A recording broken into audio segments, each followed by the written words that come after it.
चलिए अब ये रियल नंबर का लास्ट एक्सरसाइज आपका है 1.4। इस एक्सरसाइज में केवल टर्मिनेटिंग और नॉन टर्मिनेटिंग का जो कंसेप्ट बताए थे उसके आधार पर क्वेश्चन है।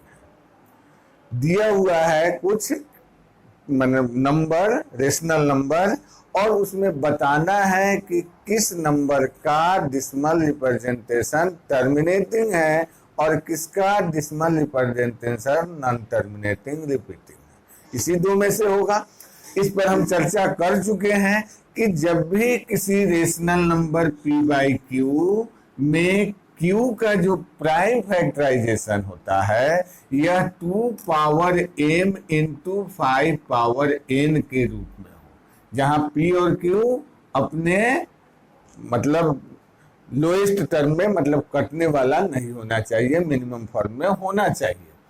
तो अगर 2 का पावर m माने q को का प्राइम फैक्टराइजेशन किए उसमें केवल 2 आ जाए तब, केवल 5 आ जाए तब, या 2 और 5 दोनों आए मतलब उसके अलावे कोई प्राइम नंबर नहीं आए तो टर्मिनेटिंग होगा, और नहीं तो नॉन टर्मिनेटिंग रिपीटिंग होगा। कोई भी नंबर अगर 2 और 5 के अतिरिक्त आता है तो आसान सी बात है। हमको फर्स्ट क्वेश्चन में क्या दिया है कि बिना लॉन्ग डिवीजन किए मतलब बिना डिसिमल में बदले हुए आपको ये बताना है कि जो नंबर दिया हुआ है फर्स्ट क्वेश्चन में रेशनल नंबर वो टर्मिनेटिंग डिसिमल में होगा कि नॉन टर्मिनेटिंग डिसिमल में होगा। तो एकदम इजी काम है। इसके डिनोमिनेटर का आप प्राइम फैक्टराइजेशन कर लेंगे।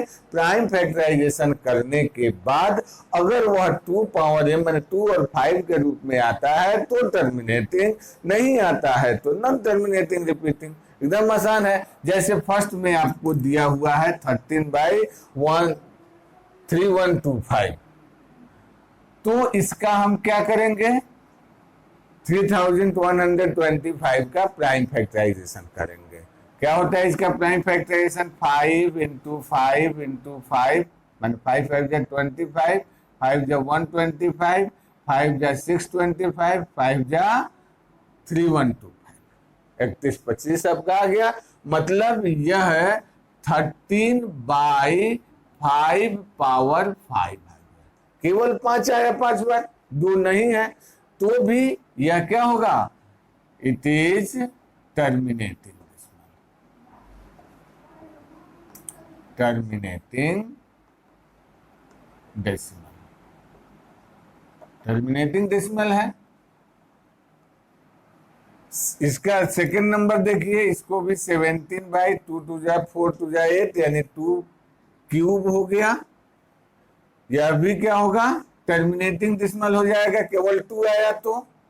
यहां लास्ट वाला देखिए, इसमें ऑलरेडी प्राइम फैक्टराइजेशन किया हुआ है। हम देख रहे हैं कि 2 पावर क्यूब 5 पावर 2 है, मतलब यह 2 और 5 के रूप में है, इस रूप में है, इसलिए it is terminating decimal. Terminating पहचान में आ गया, टर्मिनेटिंग डेसिमल। एकदम इजी काम है इसको पहचानना। इसका भी 64 ऊपर है, नीचे अब इसको 5 इंटू 7 इंटू 13 लिख सकते हैं। तो अब इसमें क्या देख रहे हैं 5 तो है लेकिन इसके अलावे 7 और 13 भी आया है, यानी अलग से 2 और 5 के अलावे प्राइम नंबर है, तो इसका डिसिमल क्या होगा, यह non terminating non repeating decimal होगा। तो it is non terminating repeating decimal. तो इस तरह से आप नॉन टर्मिनेटिंग है कि टर्मिनेटिंग है कोई भी रेशनल नंबर का डिसिमल रिप्रेजेंटेशन, तो ये बात आप पता कर सकते हैं। तो फर्स्ट में यही 2 4 5 तो और दिया है, ऐसे ही पहचान लेना है। चलिए अब सेकेंड नंबर क्वेश्चन क्या कह रहा है कि जो फर्स्ट नंबर में क्वेश्चंस दिए गए हैं अगर उसके डिसिमल रिप्रेजेंटेशन टर्मिनेटिंग है तो उसका डेसिमल प्रसार, उसका डेसिमल एक्सपेंशन कीजिए, माने उसको डिसिमल में बदल के बताइए जो टर्मिनेटिंग है। जैसे हमने देखा यहाँ फर्स्ट, सेकंड और लास्ट क्वेश्चन टर्मिनेटिंग डिसिमल है, तो इसको अब डेसिमल में चेंज कर देना है। तो चेंज करने का तरीका सब आदमी जानते हैं। टर्मिनेटिंग डिसिमल में चेंज करना हो तो क्या करते हैं, डिवीजन में तो भाग दे देंगे, लेकिन भाग देना दिए बिना भी हम डिसिमल में बदल सकते हैं। उसके लिए हमको सोचना क्या पड़ता है कि जितने उसके डिनोमिनेटर में, जैसे यहां हमने क्या देखा, 13/5 पावर 5 है, तो डिसिमल में बदलने के लिए नीचे जो डिनोमिनेटर है उसमें 2 और 5 तो होना ही चाहिए, और उन दोनों की संख्या बराबर कर लेनी है। जितना बार 2 उतना ही बार 5 होना चाहिए। जितने की कमी है उससे हम उसके न्यूमरेटर डिनोमिनेटर में मल्टीप्लाई कर देंगे। जैसे यहां पर केवल 5 है, 5 टाइम्स है, 2 नहीं है, तो इसमें मल्टीप्लाई कर देंगे 2 से। कितना बार, तो जितना बार 5 है, यानी इसको भी 5 टाइम्स होना चाहिए। ठीक है, तो नीचे जब 5 टाइम्स होना चाहिए तो ऊपर भी इसको 5 टाइम्स होना चाहिए, ताकि इसका वैल्यू चेंज नहीं होगा। हो गया। अब इसको मल्टीप्लाई कर लीजिए। नीचे जो है आपका 5 पावर 5 इंटू 2 पावर 5, यानी दोनों मिलके 10 पावर 5 हो गया। ठीक है। अब ऊपर वाला तो 2 पावर 5 हो जाएगा आपका 32, और इसमें 13 से मल्टीप्लाई कर देना है, तो 13 2 जा 26 का 6 हो गया, और 13 3 जा 39 और 2 41 हो गया। अब क्या करना है कि ऊपर वाला नंबर सीधे यहां लिख लीजिए। हो गया। और 10 पावर जितना है उतना डिसिमल इधर से डिजिट गिर के आप उतने डिजिट बाद डिसिमल दे दे। पावर 5 है तो 1 2 3 और 4 5, अब 5 डिजिट हो गया, यहाँ डिसिमल दे दीजिए। ये बन गया आपका डिसिमल एक्सपेंशन इसका।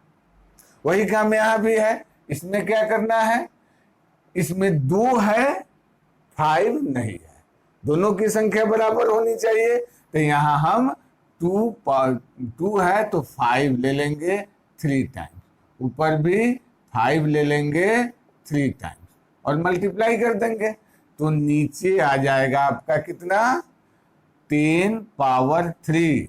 अभी 5 पावर 3 125 हुआ, और उसमें मल्टीप्लाई कर देना है 17 से। 17 5 जा 85, 8 हुआ, 17 2 जा 34 और 8 42, 4 17 1 जा 17 और 4 कितना 21। अब आ गया। अब क्या करना है, ऊपर वाला नंबर सीधे नीचे उतार लीजिए। 2 1 2 5 और 10 पावर कितना 3, तो 3 डिजिट बाद डेसिमल दे देंगे। 1 2 3, यहाँ डेसिमल हो गया आपका, डेसिमल फंक्शन हो गया। इस तरह से हम किसी भी नंबर को बदल सकते हैं। अब इसमें देखिए, इसमें क्या है, इसमें 2 और 5 दोनों है, लेकिन 2 3 टाइम्स है और 5 2 टाइम्स है, दोनों बराबर नहीं है, एक 5 की कमी है, तो 5 से नीचे ऊपर मल्टीप्लाई कर दीजिए।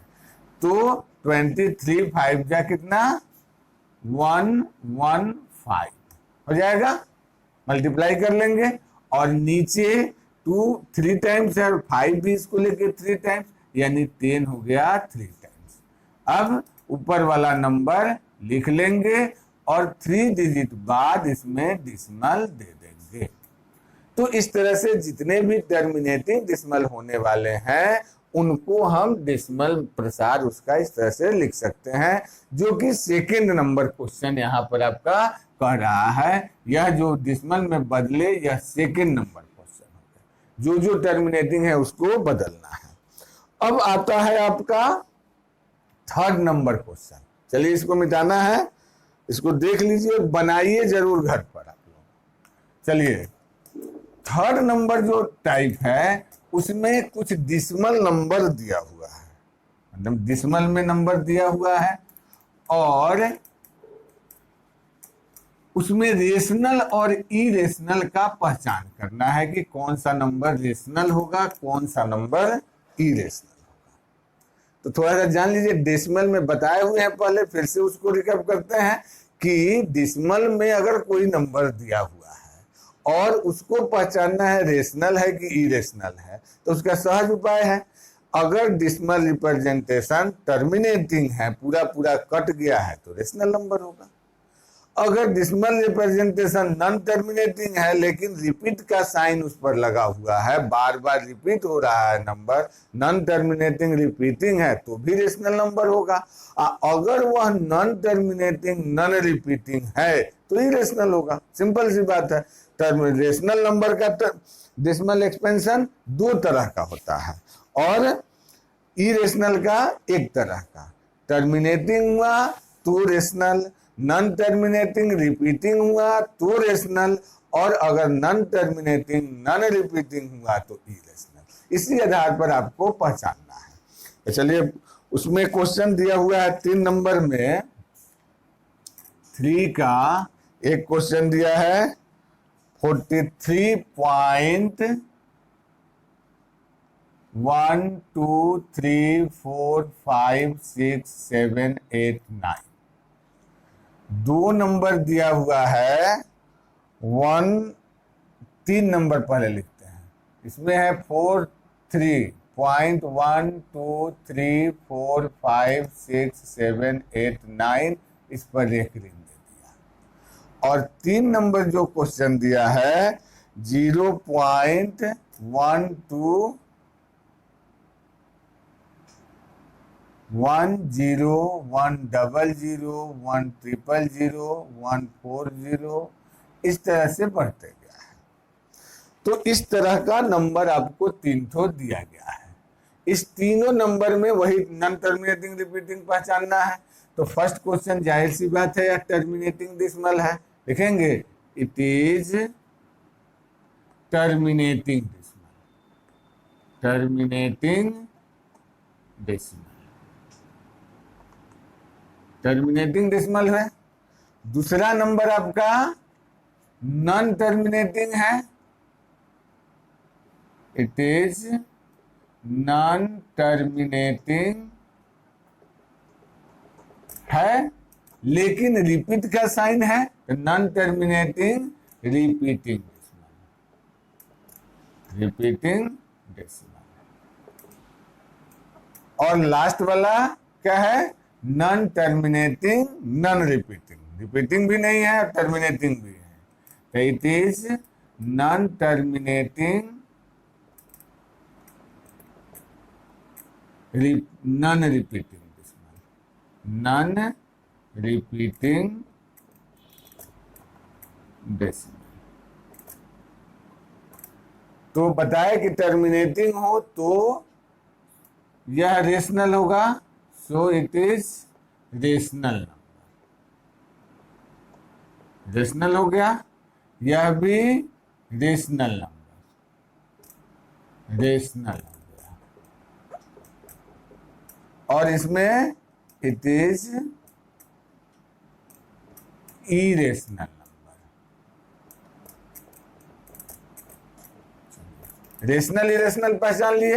एक चीज और इसमें कह रहा है कि अगर रेशनल है, जैसे ऊपर दोनों वाला रेशनल है, तो रेशनल नंबर है तो इसको P बाई Q के फॉर्म में हम व्यक्त कर सकते हैं, लिख सकते हैं। तो कह रहे हैं कि अगर उसको हम रेशनल नंबर है और उसको P बाई Q के फॉर्म में लिख सकते हैं, तो Q के प्राइम फैक्टराइजेशन के बारे में क्या कहते हैं? तो अभी हमने देखा कि अगर टर्मिनेटिंग है तो Q का प्राइम फैक्टराइजेशन 2 पावर m गुना 5 पावर n के रूप में होगा। यानी यह टर्मिनेटिंग डेसिमल है, रेशनल नंबर है। आप prime factorisation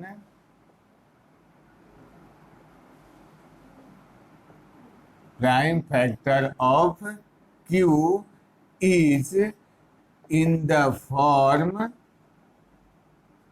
2 power m into 5 power n। इसका prime factorisation 2 power m 5 power n के रूप में होगा। और इसमें prime factor of Q is not, नहीं होगा, not in the form of 2 power m into 5 power m। होगा तो टर्मिनेटिंग, नहीं होगा तो नॉन टर्मिनेटिंग रिपीटिंग। बस इतना काम इसमें करना है आपको। रेशनल पहचान देना है, इरेशनल पहचानना है, पी बाई क्यू के फॉर्म में है कि नहीं सो पहचानना है, और इस तरह से आपका रियल नंबर का टॉपिक समाप्त होता है। प्रत्येक क्वेश्चन समझ में आ गया। अब फिर एक बार दोहराएंगे कि आप क्वेश्चन जरूर कीजिए, जितना प्रॉब्लम हो कमेंट सेक्शन में डालिए, हम प्रत्येक के लिए अलग वीडियो आपको बना कर देंगे। केवल आप हमारे साथ बने रहिए, हम हमेशा आपके साथ हैं। धन्यवाद।